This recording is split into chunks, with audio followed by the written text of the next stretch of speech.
रयत शिक्षण संस्थेचे Azad college of education Satara सन 2025-26 sessional work विज्ञान BEd भाग 2. विद्यार्थ्याचे नाव Sneha Prasanna Dude, roll number 19. Sessional वर्कचा विषय आहे अधातू, ज्याला इंग्रजीमध्ये नॉन मेटल असे म्हणतात. उद्दिष्टे. सर्वप्रथम आपण अधातूंचा अभ्यास का केला पाहिजे याची काही उद्दिष्टे पाहूयात. त्यातील पहिलं उद्दिष्ट आहे अधातूंचे भौतिक आणि रासायनिक गुणधर्म अभ्यासणे. अधातूंचा अभ्यास करून आपण त्यांचे भौतिक गुणधर्म कोणते आहेत, त्याचप्रमाणे रासायनिक गुणधर्म कोणते आहेत याविषयी अधिक माहिती मिळवू शकतो. दुसरं उद्दिष्ट आहे अधातूंचा दैनंदिन जीवनात आणि उद्योगांमध्ये होणारा उपयोग समजून घेणे. अधातूंच्या गुणधर्मानुसार आपण त्यांचा दैनंदिन जीवनामध्ये त्याचप्रमाणे उद्योगांमध्ये कोठे वापर करू शकतो याविषयी आपण माहिती मिळवू शकतो. तिसरं उद्दिष्ट आहे अधातूंच्या अभ्यासातून त्यांची धातूंशी तुलना करून त्यांच्या वैशिष्ट्यांची जाणीव होणे. अधातूंचा अभ्यास करून आपण त्यांची वैशिष्ट्ये जाणून घेऊ शकतात. त्याचप्रमाणे ही वैशिष्ट्ये आणि धातूंची वैशिष्ट्ये यांची तुलना करून त्यामध्ये काय फरक आहे हे आपण समजून घेऊ शकतो आणि त्यामधून अधातू हे कशा प्रकारे वेगळे आहेत याची जाणीव आपल्याला होईल. यासाठी अधातूंचा अभ्यास करणे गरजेचे आहे.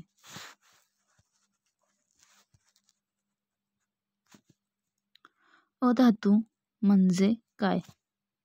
अधातू हा रासायनिक वर्गीकरणात वापरला जाणारा एक शब्द आहे. आवर्त सारणीमधील प्रत्येक मूलद्रव्य आपल्या रासायनिक व भौतिक गुणधर्मानुसार धातू अथवा अधातू या श्रेणीमध्ये वर्गीकृत करता येतो. अधातू हे असे मूलद्रव्य आहेत जे धातूंपेक्षा वेगळे भौतिक आणि रासायनिक गुणधर्म दाखवतात. आवर्त सारणीमध्ये या मूलद्रव्यांचे एक वेगळं स्थान आहे.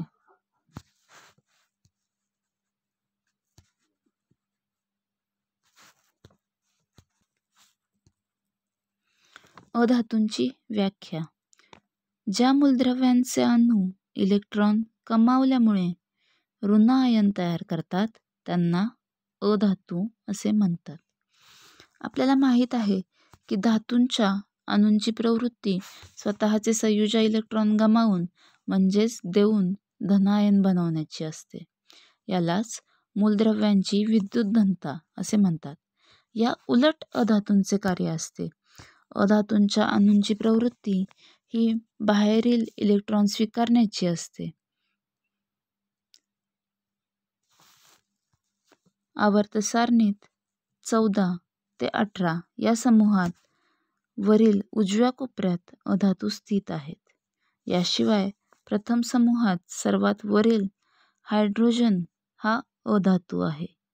काही मूलद्रव्यांमध्ये धातू आणि अधातू या दोन्हींचे गुणधर्म आढळतात. अशा मूलद्रव्यांना उपधातू म्हणजेच मेटॅलॉइड असे म्हणतात.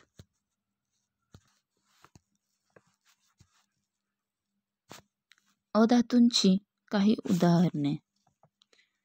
अधातूंची जर आपण काही उदाहरणे पाहिली तर त्यातील पहिलं उदाहरण आहे ऑक्सिजन म्हणजेच O2, जो की श्वासोच्छवासासाठी अत्यावश्यक वायू आहे. श्वसनामध्ये हा वापरला जातो. दुसरं उदाहरण आहे नायट्रोजन, जो की हवेचा मुख्य घटक आहे. तिसरं उदाहरण आहे गंधक, जो की पिवळ्या रंगाचा स्थायू अधातू आहे. चौथं उदाहरण आहे कार्बन, जो की हिरा आणि ग्रॅफाइट या स्वरूपांमध्ये आढळतो.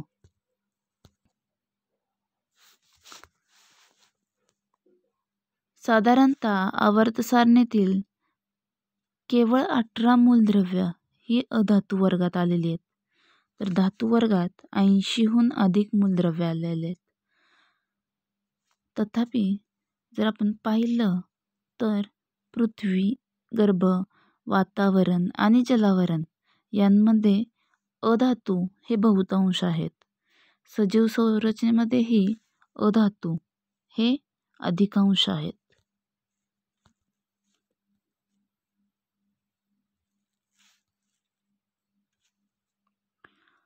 अधातूंच्या भौतिक अवस्था. आपणास माहीत आहे की कोणत्याही पदार्थाच्या भौतिक अवस्था या 3 असतात: स्थायू, द्रव आणि वायू. त्याचप्रमाणे अधातूंच्या भौतिक अवस्था जर आपण पाहिल्या तर त्या देखील स्थायू अवस्था, द्रव अवस्था आणि वायू अवस्था त्यामध्ये देखील दिसून येते. जर आपण स्थायू अवस्थेतील अधातूंची उदाहरणे पाहिली तर त्यांमध्ये कार्बन, सल्फर, फॉस्फरस, आयोडीन यांचा समावेश होतो. तर द्रव अवस्थेतील उदाहरणामध्ये ब्रोमीनचा समावेश होतो. ब्रोमीन हा एकमेव अधातू आहे जो सामान्य तापमानाला द्रवरूप अवस्थेत असतो. त्याचप्रमाणे वायू अवस्थेतील जर का आपण उदाहरणं पाहिली तर त्यामध्ये hydrogen, oxygen, nitrogen, chlorine, fluorine यांचा समावेश होतो.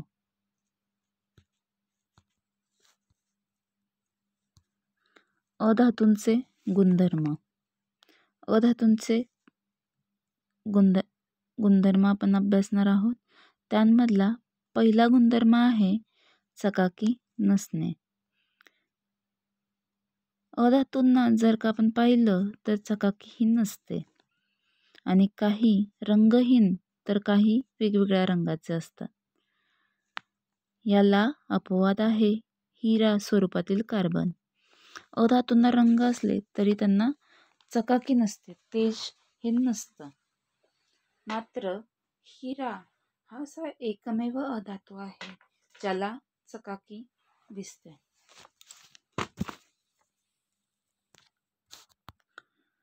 दुसरा गुणधर्म आहे ठिसूळपणा.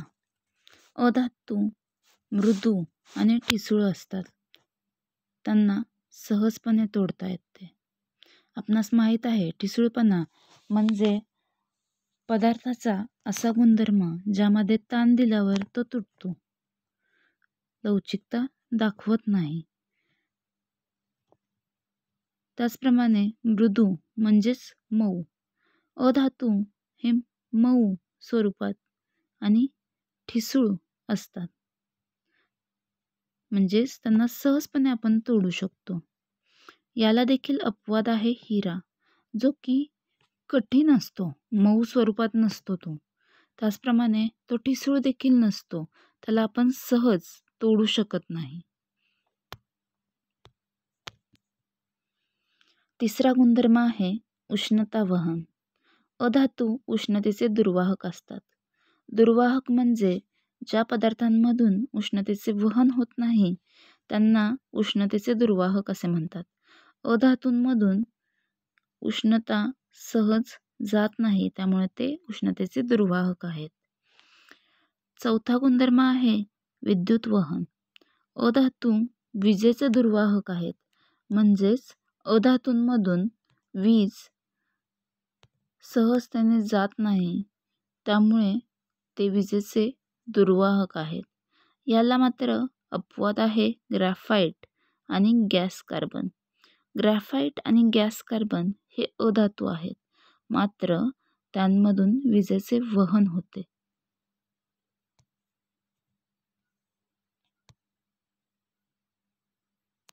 अधातूंचे विशेष गुणधर्म. तन्यता नाही. तन्यता म्हणजे तार तयार करणे. जर आपण अधातूंपासून तार तयार करायला गेलो तर ती तार तयार करता येत नाही, कारण ताणल्यावर ते अधातू तुटतात. त्यामुळे आपण अधातूंपासून तार तयार करू शकत नाही. दुसरा विशेष गुणधर्म जर आपण पाहिला तर वर्धनीयता. अधातू हे वर्धनीय नसतात. वर्धनीय म्हणजे ठोकून एखाद्या पदार्थाचा ठोकून पत्रा तयार करणे. जर आपण अधातूंपासून पत्रा तयार करायला गेलो तर तो पत्रा तयार करता येत नाही, कारण जर आपण त्याच्यावर आघात केला तर त्या आघाताने ते फुटतात. तिसरा गुणधर्म आहे अनादमयता. नादमयता म्हणजे मधुर स्वर किंवा मधुर आवाज. अधातून हे अनादमय आहेत, म्हणजेच त्यांमधून कोणताही मधुर आवाज निर्माण होत नाही. अधातूंना आघात दिल्यास मधुर आवाज निर्माण होत नाही.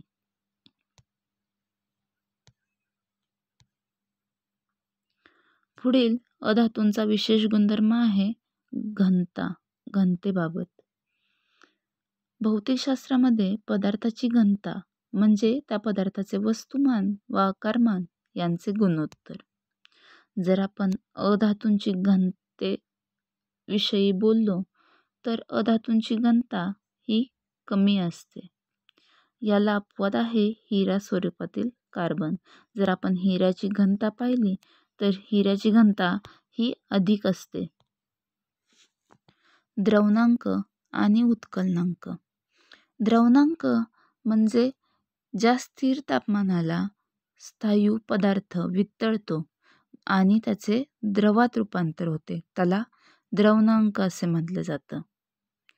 त्याचप्रमाणे उत्कलनांक म्हणजे स्थिर तापमानाला द्रव पदार्थ उकळतो आणि त्याचे वायू रूपात रूपांतरित होते. जर आपण अधातूंचा द्रवणांक आणि उत्कलनांक पाहिला तर तो कमी असतो. त्याला अपवाद आहे कार्बन, ज्याचा द्रवणांक आणि उत्कलनांक हे दोन्हीही मोठे असल्याचे आपल्याला आढळते.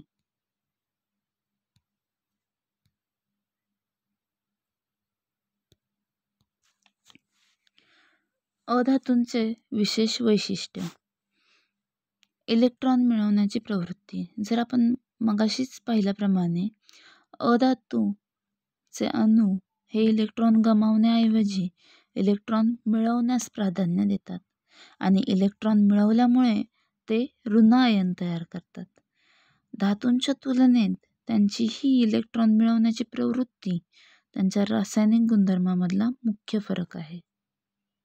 आणि याच गुणधर्मामुळे अधातू रासायनिक अभिक्रियांमध्ये वेगळ्या प्रकारे वागतात आणि धातूंपेक्षा भिन्न संयुगे तयार करतात.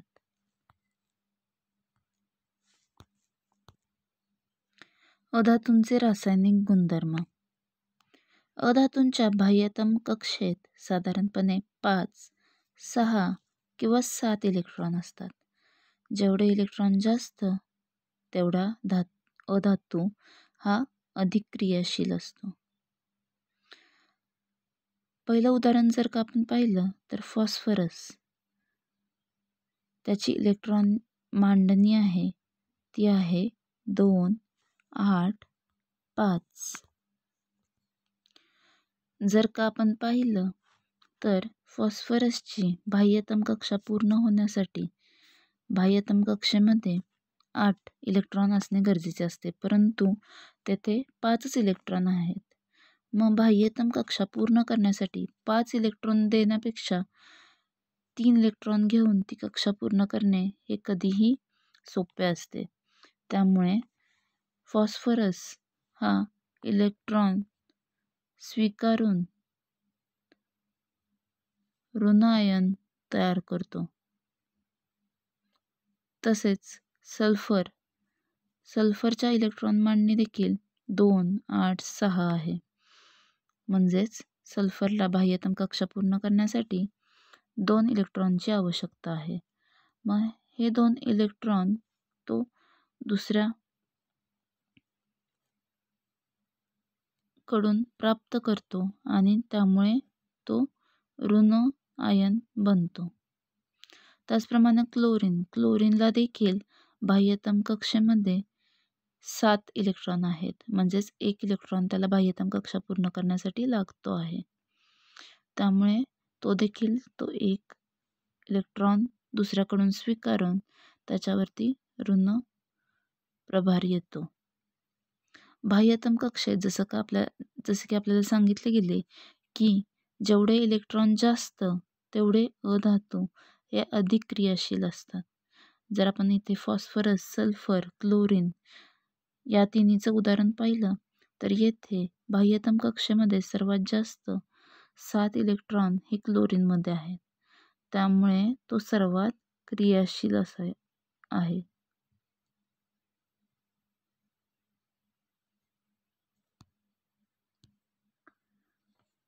अधातूंचे उपयोग. पहिला उपयोग आहे सजीवांसाठी श्वास आवश्यक आहे. वैद्यकीय उपचार आणि वेल्डिंगमध्ये वापरले जाते. ऑक्सिजनचा वापर आपण श्वसनासाठी करत असतो. दुसरा कार्बन, इंधन, पेन्सिलच्या शिशा आणि सेंद्रिय रसायनशास्त्राचा हा एक मूलभूत घटक आहे. त्यानंतर नायट्रोजन, जे की खते, स्फोटके, अमोनिया तयार करण्यासाठी वापरले जाते. हवेच्या 78% भाग हा नायट्रोजनचा आहे. सिलिकॉन, संगणक आणि इतर इलेक्ट्रॉनिकमध्ये सेमीकंडक्टर म्हणून सिलिकॉन वापरले जाते आणि हा देखील अधातू आहे. फॉस्फरस, खत आणि स्फोटकांमध्ये वापरला जातो. त्याचप्रमाणे माचीसच्या काड्या बनवण्यासाठी सुद्धा वापरला जाऊ शकतो. सल्फर, जो की रबरच्या वल्कनीकरण प्रक्रियेत आणि औषधांमध्ये वापरला जातो. या सर्वावरून आपण महत्त्वाचे मुद्दे कोणकोणते पाहिले त्याची एकदा उजळणी करूया. इलेक्ट्रॉन मिळवणारे म्हणजेच अधातू हे इलेक्ट्रॉन मिळवून ऋण आयन तयार करतात. आवर्त सारणीतील स्थान, जर आपण अधातूंचं आवर्त सारणीतील स्थान पाहिलं तर 14 ते 18 या समूहात उजव्या कोपऱ्यात ते स्थित असतात. आपण विविध अवस्था जर पाहिल्या अधातूच्या तर त्यामध्ये स्थायू, द्रव आणि वायू स्वरूपात अधातू आढळतात. वहन क्षमता, जर अधातूंची वहन क्षमता पाहिली तर अधातू हे सामान्यतः उष्णतेचे आणि विजेचे दुर्वाहक असतात. याला अपवाद आहेत, ते काय आहे? ग्रॅफाइट.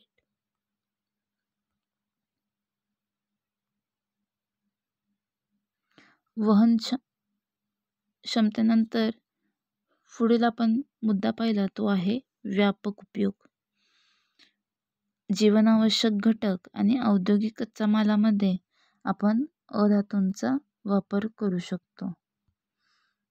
अधातू हे आपल्या जीवनाचा अविभाज्य भाग आहेत.